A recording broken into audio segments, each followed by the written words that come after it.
सुप्रभात बच्चों। आज की कक्षा में 10वीं के बच्चों के लिए है। कक्षा 10 की पिछली क्लास में मैंने आपको आपके संस्कृत के प्रथम पाठ महाकवि कुलगुरु कालिदास के बारे में विस्तृत जानकारी दी थी और पाठ का पहला गद्यांश में उसका संदर्भ, प्रसंग और व्याख्या या अनुवाद के बारे में आपको बताया था। ठीक है, अब उसी के क्रम में मैं दूसरे गद्यांश के बारे में आपको बताऊंगी।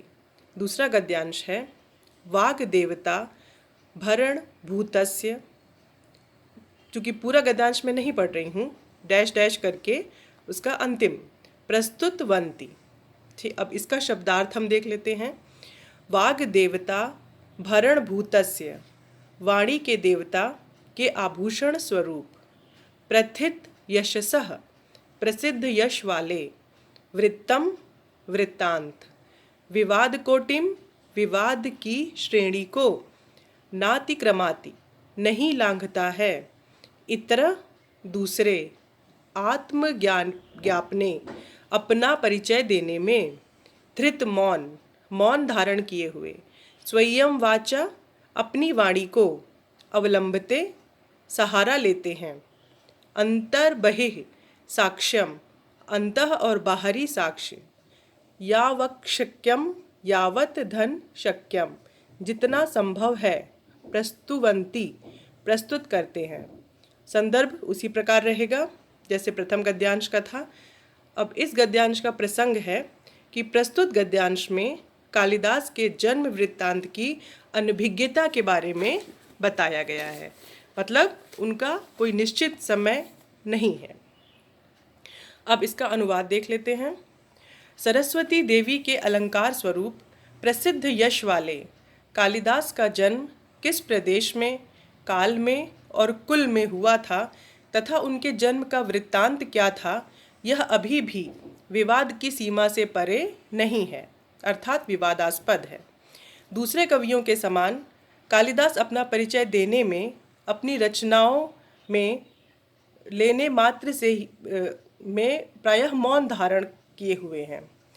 दूसरे कवि भी उनका नाम लेने मात्र से ही अपनी वाणी को धन्य मानकर मौन हो जाते हैं, अर्थात दूसरे कवियों द्वारा भी उनके बारे में कुछ नहीं लिखा गया है। इतने पर भी आंतरिक और बाह्य साक्ष्यों का अनुसरण करके समीक्षक यथासंभव कवि का परिचय प्रस्तुत करते हैं। ये आपका दूसरा गद्यांश है। इसके बाद हम आते हैं तीसरे गद्यांश पर। एका जनश्रुति डैश डैश एतन्मत्तम पुष्णाति। इसका शब्दार्थ देख लेते हैं। जनश्रुति मतलब लोकोक्ति या किंवदंती, वो छोटी छोटी कहानियाँ जो प्रचलित होती हैं।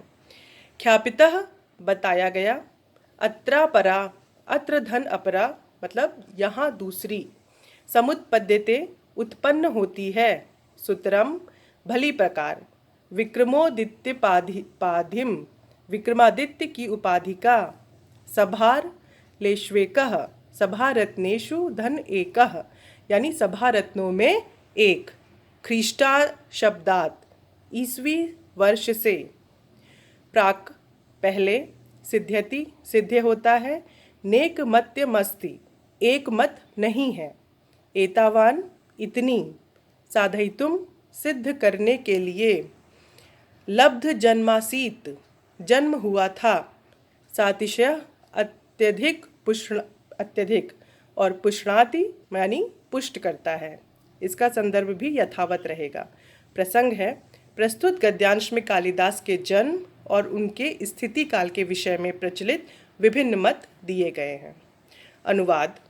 एक एक लोकोक्ति किंवदंती अत्यंत प्रसिद्ध है जिसके द्वारा कवि कालिदास विक्रमादित्य के सभारत्नों में प्रमुख बताए गए हैं, परंतु इस विषय में दूसरी शंका उत्पन्न होती है। विक्रमादित्य का भी स्थिति काल अच्छी तरह स्पष्ट नहीं है।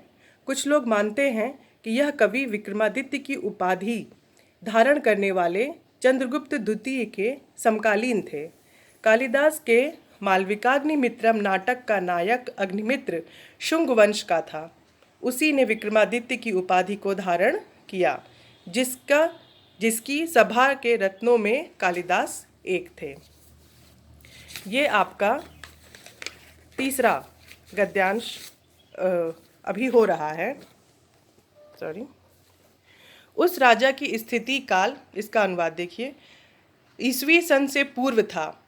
शुंग वंश का स्थिति काल कवि का भी सिद्ध होता है, वही वाला।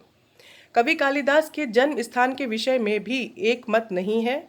इस कवि की ऐसी महिमा है कि सभी इसे अपने अपने देश का सिद्ध करने में लगे हुए हैं। कश्मीर के निवासी विद्वान उन्हें कश्मीर में उत्पन्न हुआ और बंगाल के निवासी बंगाल देश में उत्पन्न हुआ मानते हैं। दूसरा भी समीक्षकों का वर्ग है जिसके मत से कालिदास का जन्म उज्जैन में हुआ था। उज्जैनी के प्रति कवि की अत्यधिक प्रेम इस मत की पुष्टि करता है। अब हम चौथे गद्यांश पर आते हैं। वो है देश काला देव कालिदास कुलस्यापि डैश डैश डैश चिंतया संति। शब्दार्थ देख लेते हैं इसका। नोपलभ्यते, ना धन उपलभ्यते, अर्थात प्राप्त नहीं होता है। यथा तथ्येन, तथ्यों के अनुसार, वास्तविक रूप से। एतद अनुमीयते, यह अनुमान किया जाता है। मनागपि, थोड़ा भी। अज्ञानांधकाराच्छन्नम, अज्ञान धन अंधकार धन आच्छन्नम, अर्थात अज्ञान रूपी अंधकार से ढका हुआ। तद्विषिका, उससे संबंधित। ईर्ष्या कलुष कषायित चित्तानाम, यानी कि ईर्ष्या के कलुष से कसैले चित्त वालों का। कल्पना प्रारोह, कल्पना के अंकुर।